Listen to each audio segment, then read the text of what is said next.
Separation of limited liability partnership and limited partnership. See you there.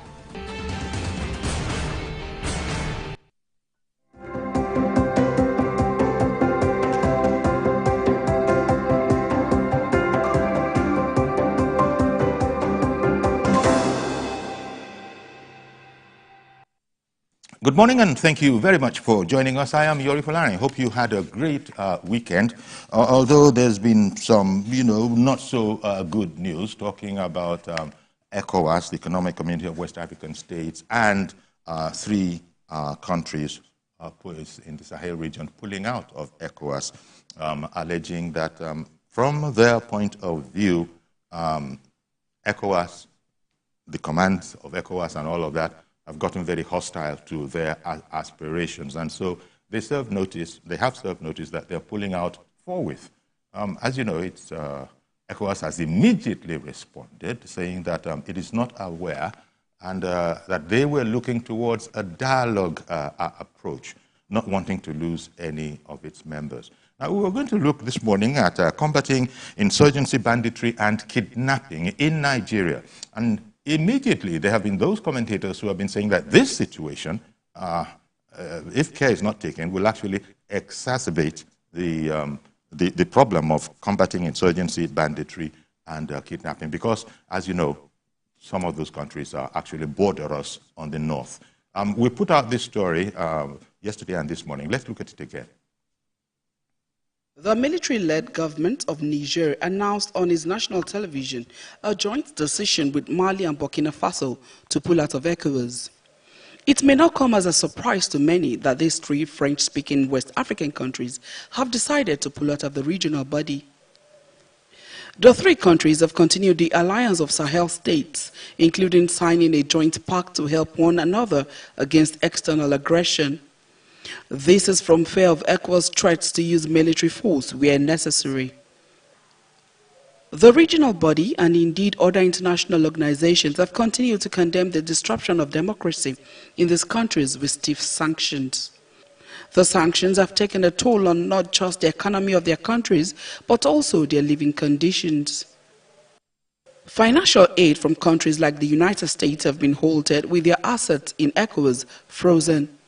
School children in Niger, for example, have not been able to attend classes, and electricity from Nigeria has been cut, putting about 70% of Niger in darkness.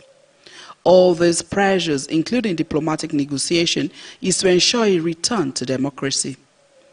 This decision by Niger may not be unconnected to the inability of the ECOWAS Presidential Task Force team to meet up with a scheduled meeting in Niamey on the 25th of January.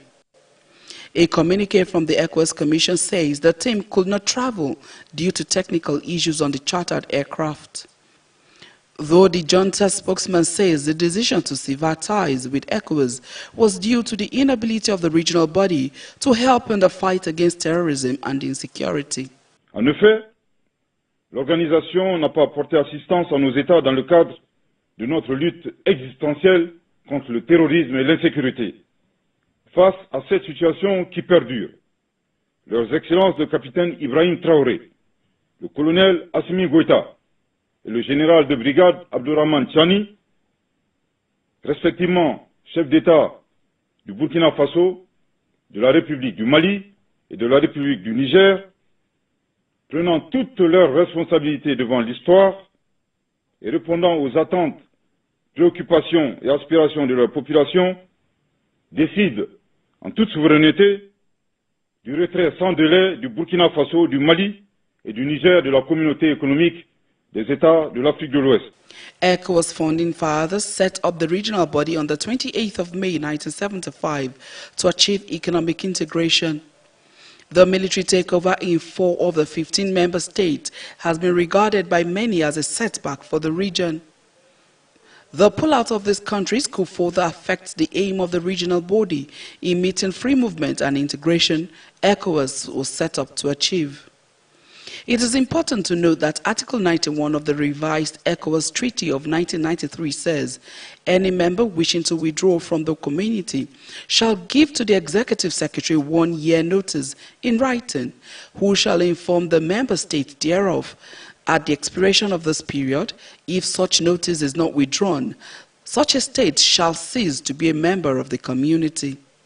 Considering the current suspended state of these three Sahel countries and the non-fulfillment of their financial responsibilities and other obligations to the regional body since their suspension, it is not clear if they have a right to withdraw from the regional body.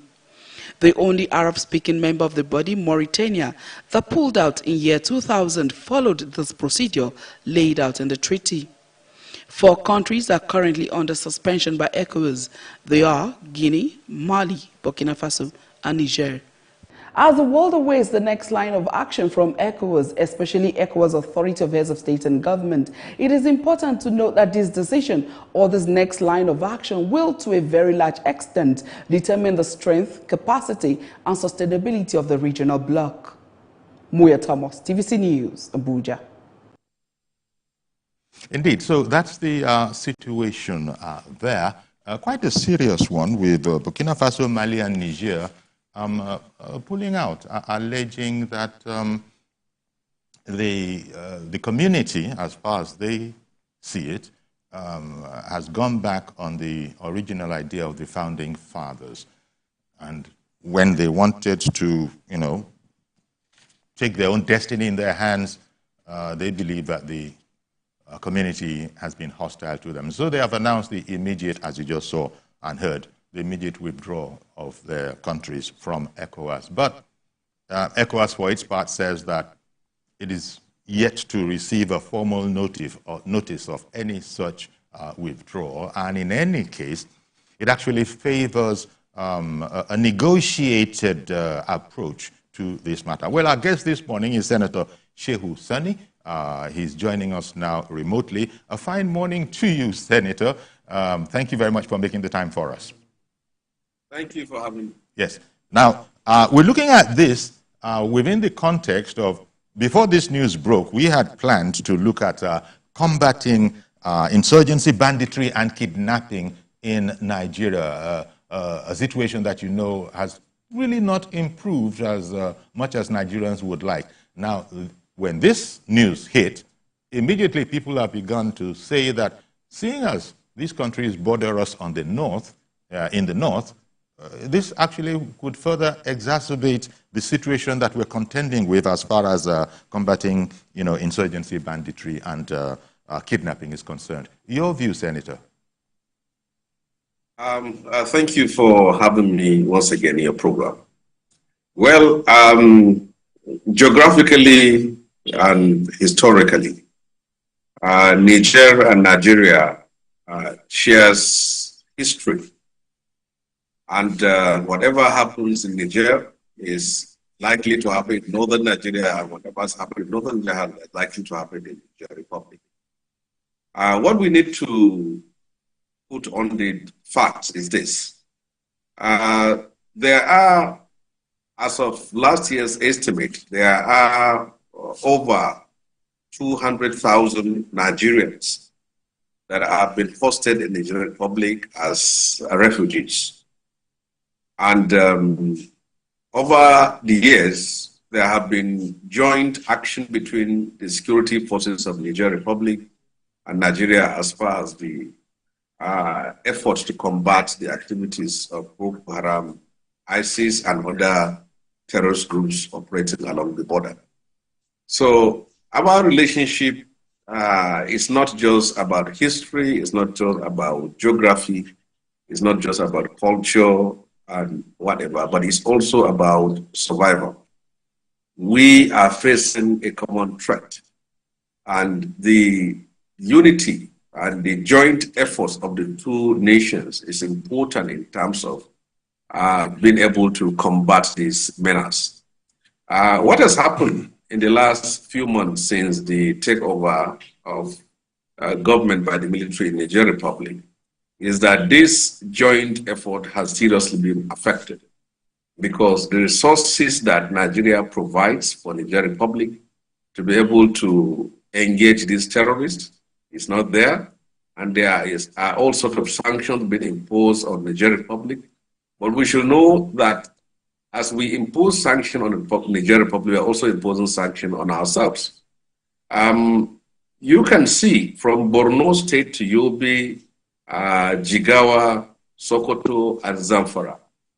These are frontline states, and we can afford to cripple the security forces of the Niger Republic in the name of sanctions, while everything will boil down to our country. So I believe that as we move towards putting pressure on the restoration of democracy in those countries, we also need to remind ourselves the fact that as far as we are concerned, the peace and unity of our country is also dependent on the capacity and ability of our government to restore peace and order. If what is happening in southern part of Boko Haram is not a Nigerian problem, it was a Nigerian problem that spread to Chad, spread to Niger, and also spread to northern Cameroon. So it is in our own interest that we handle this with care. ECOWAS is an economic community of West Africans. It's not a political community. The protocol that insists that all these countries must be democratic is good. But where you have events like this that happen, it's important and it's necessary that it is handled with care, because we are in a very special period. If that protocol was written about 20, 30, 40 years ago, well, it is written, but we are now facing a threat. Even if we don't like the government in the Niger Republic, if we don't like the system, we don't like the overthrow of government, of the democratic elected government, but we have to deal with whoever are in power there in the interest of the security of our country. So that is my view. Now, as you know, ECOWAS has been quick to respond in a way that, it sort of speaks for their desire for the integrity of the body, not wanting to lose any member. But as you are aware, what the leaders are saying, the new leaders in those three countries, especially in Niger and Mali, is that our destiny is being, from their point of view, being toyed with. And when we're speaking, they're not listening. That is to say, they have an overriding point of view that is not taking us so much into consideration. Now, this is not news. We know that has always been the way things have been seen. But as soon as this has happened, ECOWAS has swung into action, and has said that it is speaking or commenting on behalf of the presidential leadership of ECOWAS that they prefer a dialogue approach. It's like, no. It's not. Do you get the sense that what is being said is that it's not as bad as that? Can we not talk about this? Can we not dialogue about this? And how optimistic are you that would yield much fruit, seeing as the leaders of those countries have been quite pedantic in the way they see things, feeling that other countries are really interfering and going against what they believe is what their people want? Well, it's important that we try to contextualize what actually happened in Mali, Burkina Faso, and Niger Republic. The overthrow of those governments in those 3 or 4 countries is not because of any differences with ECOWAS countries. It is because those countries have been facing serious security issues, and the governments of those countries have not been doing anything. It is because France has over domineering presence in those countries, and they want to free their country from neo-colonial occupation and chains. It is because the governments of those countries refuse to play the game according to rule as far as democracy is concerned. So where does ECOWAS comes in? Yeah, we have a protocol that said all governments should be elected. But let me ask you, Nigeria has experienced series of military dictatorship. Which country imposed in West Africa imposed sanctions on Nigeria? We were the ones who fought for democracy. We were the ones who were in the trenches. We were the ones who restored democracy in Nigeria. We mobilized our people. We fought the military. Many of us, people like me, were sent to jail. We stayed so long in prison and we came out. Many people were killed in that struggle. If ECOWAS is interested in restoring democracy to those countries, it is by engaging the military junta, as they are, and also supporting civil groups. That is how it is done. Now, look at the European Union. Hungary is having issues with the European Union because of its president, because of the kind of governments. They are not expelling Hungary out of EU. They are engaging the government. There are military overthrow of governments. We have them in Myanmar and other places. Nobody is thinking of sending military to take over. President Bola Tinubu was in the forefront of struggles for democracy. He was forced to exile. Which country imposed in Africa, imposed sanctions, and even demanded that democracy be restored in Nigeria? None. But at this time, things have changed. If you can't just impose regime change on people. Those countries want to free themselves. France has been overbearing in the affairs of their nation. And terrorists have been attacking people, killing people, taking over spaces in those countries.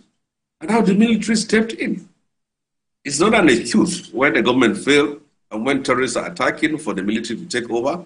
But when it happens, ECOWAS should engage them, give them a timeline, encourage them to restore democracy, and support civil groups to also apply pressure on the military. That is how it is done. But if now they are our brothers, Niger, Mali, Burkina Faso, they are our brothers, they are our neighbors. They are more important to us than the European Union. They are more important to us than the United States because they are next to us. They are African brothers. So if we see things that are not going fine in those countries, is to engage them. So as far as I'm concerned, I believe that for now, even though they have made the announcement of pulling out of the body, there are procedures to follow. So we shouldn't just say because they have made an announcement of pull out and then they should go. We should continue to engage them and then make them return back. But if we are not careful, when we have a hostile neighbor around us, it's going to be difficult for us to even maintain or contain our security issues within the northern borders. And if any part of the country is not safe, all parts of the country are virtually not safe. So that is my view on this. Indeed. And I see what you I get what you're saying, especially as the countries are not they're feeling quite miffed with how ECOWAS, under the leadership of President Bola Tinubu, a Democrat, and so he has spoken the way a Democrat has been speaking. He's gone into overtones of never again. Africa will not, take a coup anymore, and all of those are well and good. Part of the reason, perhaps, is that, look, even though our brothers in those countries, as you just said, see that France has been overbearing on their economy and, in effect, affecting the quality of their life. But Nigeria, that happens to have the presidency of ECOWAS at the moment, it doesn't have problems with France, even as it understands what our brothers in Niger, Mali, and perhaps as far away as Burkina Faso are saying. Nigeria doesn't have a problem. So Nigeria probably cannot be seen to be adopting the same tone as Niger, for instance, that has made so many statements. This is, I think, a problem. So Nigeria probably is treading the a very thin rope here of trying to stay within our democratic credentials. Never again. Things used to be the way they were, you said they were back in the day, but now it's a different story. And at the same time, now we're good with the world, we're good with democratic, evangelists, but our brothers here are saying, what are you talking about? Look at the standard of our living, and look at you in Nigeria there. It's a very, very complex and delicate one, isn't it? Well, first of all, what you need to understand that there is the issue of sovereignty here. Whenever the European Union make negative comments about our elections here, the response that comes from us is that you can't dictate to us what we should not do and what we should not do, that we are a sovereign country. After the 2023 election, 2019 elections, and then subsequent other elections in Nigeria, we have seen how we have responded to the European Union and United States each time they question our elections. So if we can respond to the EU like that by telling them that they can't interfere in our internal affairs and we have the right to govern ourselves and conduct our elections as we do fit, why should we impose on other countries what they want to do? If the people of Niger don't want military rule, they will start up and fight military and then get them out of power. We did it, we fought. Nobody can lecture someone like me about democracy. I have been to prison. I've stayed long in prison. We were handcuffed.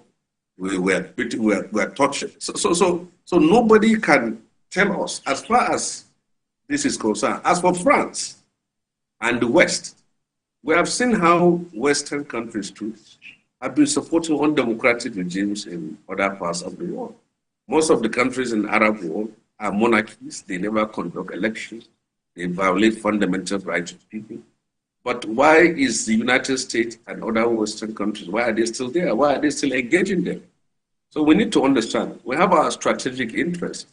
The people of Niger don't want the military. They can mobilize themselves to get the military out. And we should support them if they want to do that. But we should understand that these people are so close to us. It's like when you have a lice that is close to your testicles. You have to be very careful when you are removing it because you may end up injuring yourself. So to me, Nigeria is not our responsibility to say we want to impose on other countries. This is how they want to rule their country. They have their own peculiar issues.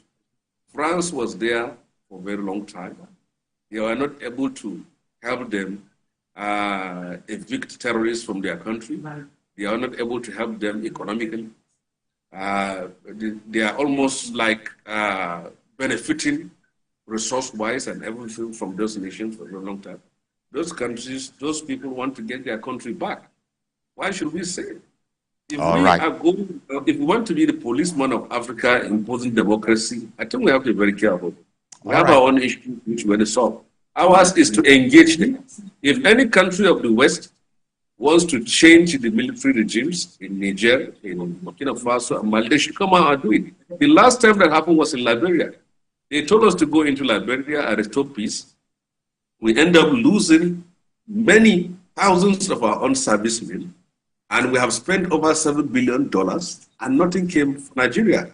In fact, it was said to be an ECOWAS, but it was only Nigeria that was fighting. So if anybody wants to change the effect regime change in those countries, please, he should bring his military and go and do it, but not Nigeria. That is not our own responsibility. These are our brothers, our sisters. We have to live with them. We have to engage them. The people of Niger wants to change their government. They should be ready to go to prison. They should be ready to organize protests. They should be ready to control the military and restore democratic order just like we did. All right, then. I'm going to take a break now, but please stay with us. And when we come back, the calls have been mounting already. We'll also include your calls from home. Stay with us, please.